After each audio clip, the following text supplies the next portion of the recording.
নবুয়ত প্রাপ্ত হওয়ার পর এই যে দিনগুলো আমাকে আল্লাহ তাআলা নবুয়তের দায়িত্ব দিয়েছিলেন, এই দায়িত্বের মধ্যে সবচাইতে বেশি আমি আক্রমণ হয়েছি নামাজের দাওয়াত দিতে গিয়ে।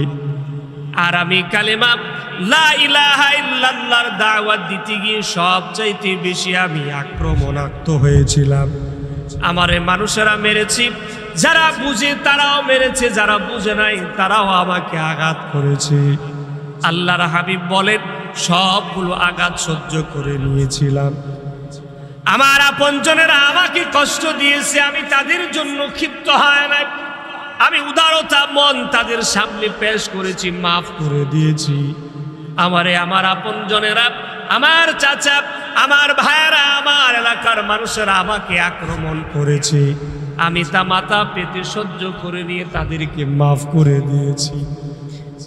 আল্লাহর হাবিব বলেন, আমি যখন নামাজের মধ্যে দাঁড়ায় যাইতাম, কাফের বেঈমানেরা পিছন দিকে দাঁড়ায় থাকতো গো।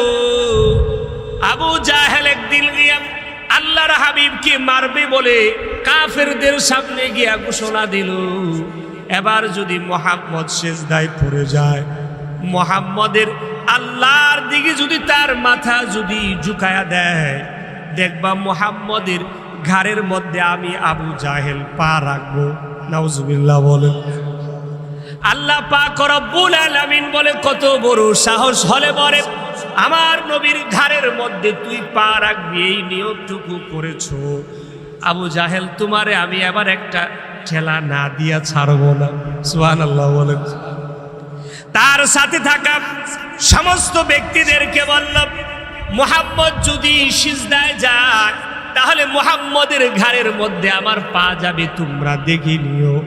মুহাম্মাদুর রাসূলুল্লাহ সাল্লাল্লাহু আলাইহি ওয়াসাল্লাম সিজদায় যে মাত্র নাকি গেল, সাথীরা বলে, আবু জাহেল এবার আপনি যান না কেন? মুহাম্মদ তো সিজদায় গিয়েছি। আবু জাহেল বলে, আমি তো যাবার জন্য আপ্রাণ চেষ্টাই করতেছি। তার সাথীরা তাকায় দেখে আবু জাহেল এভাবে হাত দ্বারা ফিরাইতেছে। আল্লাহু আকবার বলেন। কি জানে হাত দ্বারা এভাবে ফিরাচ্ছে। সাথীরা ডাক দিয়া বলে, আবু জাহেল তুমি যাও না কেন? মুহাম্মদের কাছে কোনো অস্ত্র নাই, মুহাম্মদের কোনো সাহাবীও তার সাথে নাই।